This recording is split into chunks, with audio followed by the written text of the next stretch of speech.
அனைத்து தமிழ் நெஞ்சங்களுக்கும் வணக்கம். இது உங்கள் மித்ராஸ் தமிழ் சேனல். இன்றைக்கி நம்ம பார்க்க போகிற வீடியோ ரயில்வே ரெக்ரூட்மெண்ட் செல், அதாவது ஆர்ஆர்சி சென்னை இன்றைக்கி ஒரு 257 பணியிடங்களுக்கான ஒரு வேலைவாய்ப்பு அறிவிப்பு வெளியிட்டிருக்காங்க. அதை பற்றி தான் இன்றைக்கி நம்ம வீடியோவில் பார்க்க போகிறோம். இது வரைக்கும் சேனலை சப்ஸ்கிரைப் பண்ணாமல் இருந்தீங்களா, மறக்காமல் கீழே தெரிகிற அந்த சப்ஸ்கிரைப் பட்டனை ப்ரெஸ் பண்ணிவிட்டு கூடவே இருக்க அந்த பெல் பட்டனையும் ப்ரெஸ் பண்ணிவிடுங்க. நாங்கள் போகிற வீடியோஸோட அப்டேட்ஸ் உடனுக்குடன் உங்களுக்கு வந்துவிடும்.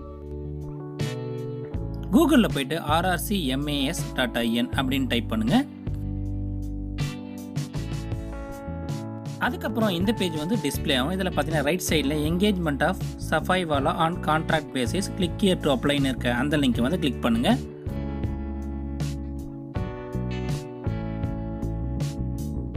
அதுக்கப்புறம் click here to view notification இருக்க அந்த டேபை கிளிக் பண்ணுங்கள். இந்த வேலைக்கு அப்ளை பண்ணுறதுக்கான லாஸ்ட் டேட்டுன்னு பார்த்தீங்கன்னா 27/8/2018 5 மணிக்குள்ளே உங்களோட ஆன்லைன் அப்ளிகேஷன்ஸை சப்மிட் பண்ணணும் அப்படின்னு சொல்லியிருக்காங்க. இது முழுக்க கான்ட்ராக்ட் பேஸ், அதாவது ஒப்பந்த அடிப்படையிலான ஒரு வேலை வாய்ப்பு தான் சொல்லியிருக்காங்க.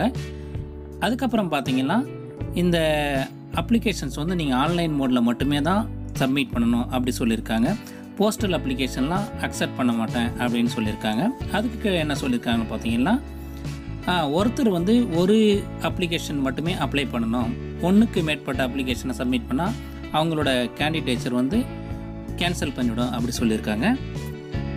டோட்டல் வேகன்சிஸ்ன்னு பார்த்தீங்கன்னா 257 வேகன்சிஸ். பக்கத்துலேயே ரைட் சைடில் பார்த்தீங்கன்னா எந்தெந்த கம்யூனிட்டிக்கு எவ்வளோ அலாட் பண்ணியிருக்காங்க டீட்டெயில்ஸ் கொடுத்துருக்காங்க. அன்ரிசர்வ்டுக்கு 130 வேகன்சிஸும், ஓபிசி கேட்டகரிக்கு 69, எஸ்சிக்கு 39, எஸ்டி கேட்டகரிக்கு 19 வேகன்சிஸும் அவங்க அலாட் பண்ணியிருக்காங்க. அதுக்கப்புறம் பார்த்தீங்கன்னா இந்த வேலைக்கான வயது வரம்புன்னு பார்த்தீங்கன்னா 18லேருந்து 33 வயசுக்குள்ளே இருக்கணும் சொல்லியிருக்காங்க. இதுக்கான எஜுகேஷன் குவாலிஃபிகேஷன் பார்த்தீங்கன்னா நீங்கள் 10ஆம் வகுப்பு பாஸ் பண்ணியிருக்கணும், இல்லைனா அதற்கு ஈக்குவலண்ட்டான ஒரு கல்வி தகுதி ஸ்டேட்லேயோ இல்லை சென்ட்ரல் போர்ட்லேயோ நீங்கள் படிச்சிருக்கணும் அப்படி சொல்லியிருக்காங்க. அதுக்கு கீழே பார்த்தீங்கன்னா SC ST candidates 5 years age relaxation கொடுத்துருக்காங்க. ஓபிசிக்கும் நான் கிரீமி லேயர் கேண்டிடேட்ஸுக்கு 3 இயர்ஸ் கொடுத்துருக்காங்க. அதுக்கப்புறம் பார்த்தீங்கன்னா 10 வருஷம் மாற்றுத்திறனாளிகள் கொடுத்துருக்காங்க. அது எந்த கேட்டகரின்னு பார்த்தீங்கன்னா Safaiwala is suitable for OH candidates only அப்படின்னு சொல்லியிருக்காங்க.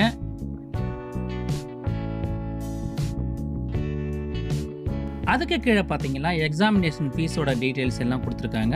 அதாவது unreserve or OBC candidates application fees 500 rupees அவங்க பே பண்ணணும்னு சொல்லியிருக்காங்க. இந்த ஃபீஸை அவங்க ஸ்க்ரீன் டெஸ்ட், அதாவது ஸ்க்ரீனிங் டெஸ்ட்டுக்கு அப்பியர் ஆனாங்கன்னா 400 ரூபாய் ரிட்டர்ன் பண்ணுறாங்க சொல்லியிருக்காங்க.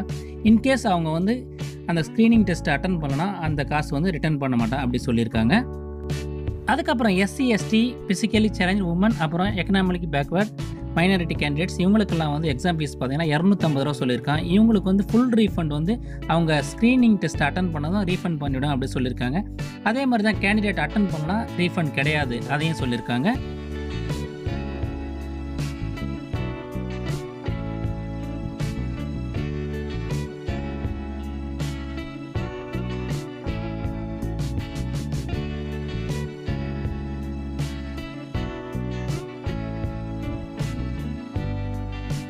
அதுக்கு கீழே பார்த்தீங்கன்னா இந்த வேலைக்கான சேலரி டீட்டெயில்ஸ் கொடுத்துருக்காங்க. அதாவது இதுக்கான பேசிக் பே 18,000 அப்படின்னு சொல்லியிருக்காங்க.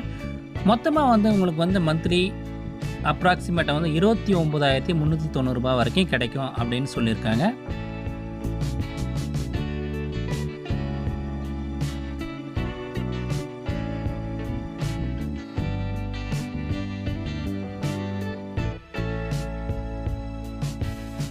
அதுக்கு கீழே பார்த்தீங்கன்னா ஸ்க்ரீனிங் டெஸ்ட், அப்புறம் ஃபிசிக்கல் எஃபிஷியன்சி டெஸ்ட்டு டீட்டெயில்ஸ் எல்லாம் கொடுத்துருக்காங்க. இதுக்கான ஸ்க்ரீனிங் டெஸ்ட் மொத்தம் 50 கேள்விகள் இருக்கும் அப்படின்னு சொல்லியிருக்காங்க. மொத்த கேள்விகள் ஆப்ஜெக்டிவ் டைப்ஸில் தான் இருக்கும் அப்படின்னு சொல்லியிருக்காங்க. அந்த ஸ்க்ரீனிங் டெஸ்ட் முடிஞ்ச உடனே ஃபிசிக்கல் எஃபிஷியன்சி டெஸ்ட்டு அது கம்பல்சரின்னு சொல்லியிருக்காங்க. இது ரெண்டுமே குவாலிஃபை ஆனதான் இந்த வேலைக்கு தகுதி பெற்ற நபராக அவங்க கருதப்படுவாங்க அப்படின்னு சொல்லியிருக்காங்க. இந்த ஸ்க்ரீனிங் டெஸ்ட் மொத்தம் 45 நிமிஷம் நடக்கும் அப்படின்னு சொல்லியிருக்காங்க. இந்த ஸ்க்ரீனிங் டெஸ்ட் ஒன்று எழுத்து மூலமாகவும் இல்லை ஆன்லைன் மூலமாகவும் நடத்தப்படும் அப்படின்னு சொல்லியிருக்காங்க. அந்த டீட்டெயில்ஸ் எல்லாமே இந்த வெப்சைட், அதாவது rrcmas.in அந்த வெப்சைட்டில் அடிக்கடி அப்டேட் பண்ணுவேன் அப்படின்னு சொல்லியிருக்காங்க. நீங்களும் அடிக்கடி அப்ளை பண்ணிங்கன்னா அந்த வெப்சைட்டை நீங்கள் அடிக்கடி போய் பார்த்துட்டே இருங்க. உங்களுக்கு கால் லெட்டர்ஸ் அப்புறம் வந்து date and time of exam venue எல்லா டீட்டெயில்ஸுமே வந்து rrcmas.in அந்த வெப்சைட்டில் வந்து டீட்டெயிலாக வந்து அப்லோட் பண்ணுவேன் அப்படின்னு சொல்லியிருக்காங்க. இந்த எக்ஸாம் பற்றி எல்லா டீட்டெயில்ஸுமே அது உங்களோட மொபைலுக்கு எஸ்எம்எஸ் மூலமாகவும் உங்களோட ரிஜிஸ்டர் பண்ண இமெயில் ஐடிக்கு வந்து அடிக்கடி தகவல்கள் அனுப்புவோம் அப்படின்னு சொல்லியிருக்காங்க. இது வரைக்கும் சப்ஸ்கிரைப் பண்ணாமல் இந்த வீடியோவை பார்த்துருந்தீங்களா, மறக்காமல் சேனலை சப்ஸ்கிரைப் பண்ணி சப்போர்ட் பண்ணுங்கள். இன்னும் பல யூஸ்ஃபுல்லான வீடியோஸ் எல்லாம் உங்களுக்காக வந்து காத்துட்ருக்கு. அதுக்கப்புறம் என்ன சொல்லியிருக்காங்களா, ஜென்ரல் கண்டிஷன்ஸ் சொல்கிறதா நிபந்தனைகள் சொல்லிட்டு ஒரு 8 பாயிண்ட் சொல்லியிருக்காங்க. அது என்னென்னா, முக்கியமாக வந்து ஃபஸ்ட் பாயிண்ட் என்ன சொல்லியிருக்காங்க, இந்த வேலை வந்து முழுக்க வந்து கான்ட்ராக்ட் பேசிஸில் மட்டும்தான் சொல்லியிருக்காங்க. அதுவும் வந்து 1 இயருக்கு தான் அப்படின்னு சொல்லியிருக்காங்க. அதுக்கப்புறம் என்ன சொல்லியிருக்காங்கன்னா, இந்த வேலை வந்து கான்ட்ராக்ட் பேசிஸில் மட்டும்தான், உங்களுக்கு வந்து ரெகுலரைசேஷன் பண்ணுறதுக்கு இல்லை இது நிரந்தரமான வேலையில் ரயில்வேஸில் சேர்த்துக்கிறதுக்கு எந்த உரிமைகளும் அவங்களுக்கு இல்லை அப்படின்னு சொல்லியிருக்காங்க. அதுக்கப்புறம் என்ன சொல்லியிருக்காங்கன்னா, இன்னொரு பாயிண்ட் என்ன சொல்லியிருக்காங்கன்னா, இவங்க வந்து மெடிக்கல் எக்ஸாம் ஒன்று வைப்பாங்க, அதுலேயும் இவங்க வந்து ஃபிட்டாக இருக்கணும் அப்படின்னு சொல்லியிருக்காங்க. அடுத்த பாயிண்ட் என்ன சொல்லியிருக்காங்கன்னா, கேண்டிடேட்ஸ் வந்து செலக்ட் ஆனாங்கலாம் எந்த ரயில்வே ஸ்டேஷன்லையாவது போஸ்ட் பண்ணுவாங்க, இல்லை வந்து ஹாஸ்பிட்டல்ஸ் இல்லை டிவிஷன் இன் சதர்ன் ரயில்வே எங்கே வேணாலும் அவங்கள வந்து அப்பாயிண்ட் பண்ணுவோம் அப்படின்னு சொல்லியிருக்காங்க. அதுக்கடுத்த பாயிண்ட் இன்னொன்று முக்கியமாக என்ன சொல்லியிருக்கோம், SC ST OBC கேண்டிடேட்ஸ் வந்து அவங்க வந்து self attested copy of the community certificate, அதாவது நீங்கள் வந்து சுயமாக வந்து அதில் செல்ஃப் அட்டஸ்ட் நம்ம சைன் பண்ணி உங்களோட கம்யூனிட்டி சர்டிஃபிகேட் வந்து சப்மிட் பண்ணணும் அப்படின்னு சொல்லியிருக்காங்க. OBC கேண்டிடேட்ஸ் வந்து நான் கிரீமி லேயர் சர்டிஃபிகேட்டை வந்து சர்டிஃபிகேட் வெரிஃபிகேஷன் அப்போ வந்து சப்மிட் பண்ணணும். அந்த சர்டிஃபிகேட்னா 1 இயருக்கு வந்து ஓல்டாக தான் இருக்கணும், 1 இயருக்கு மேலே இருக்கக்கூடாது அப்படின்னு சொல்லியிருக்காங்க.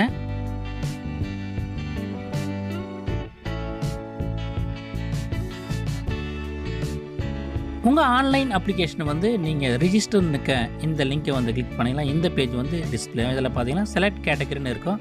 அதில் வந்து நீங்கள் சஃபை வாலா அப்படின்னு செலக்ட் பண்ணிட்டு கீழே பார்த்தீங்கன்னா ப்ரொசீட் டு நெக்ஸ்ட் பேஜ்னு இருக்க அந்த டைப்பை வந்து கிளிக் பண்ணுங்கள். அதுக்கப்புறம் இது மாதிரி கன்ஃபர்மேஷனுக்கு ஓகே கொடுங்க. கொடுத்த உடனே இந்த பேஜ் வந்து டிஸ்பிளே.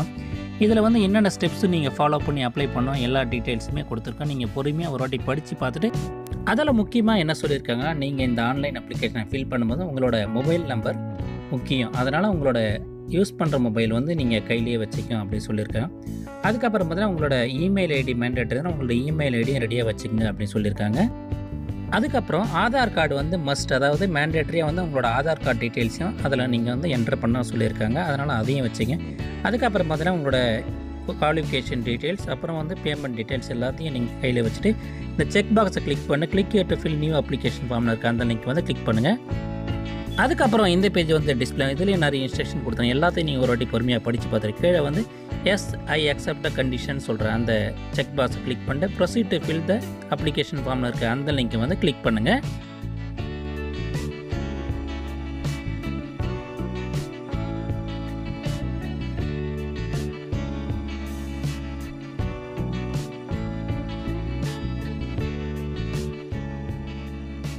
அதுக்கப்புறம் இந்த மாதிரி வந்து உங்களோட ஆன்லைன் அப்ளிகேஷன் வந்து டிஸ்பிளே ஆகும். அதில் வந்து உங்களோட டீட்டெயில்ஸ் எல்லாமே தப்பு இல்லாமல் பொறுமையாக நீங்கள் கரெக்டாக பார்த்து ஃபில் பண்ணிவிட்டு ஒரு ஸ்டெப் பை ஸ்டெப் ப்ராசஸாக வந்து நீங்கள் ஃபில் பண்ணிவிட்டு உங்களோட பேமெண்ட் பண்ணிட்டீங்கன்னா உங்களோட அப்ளிகேஷன் வந்து ஆட்டோமேட்டிக்காக ஜென்ரேட் ஆகிடும்.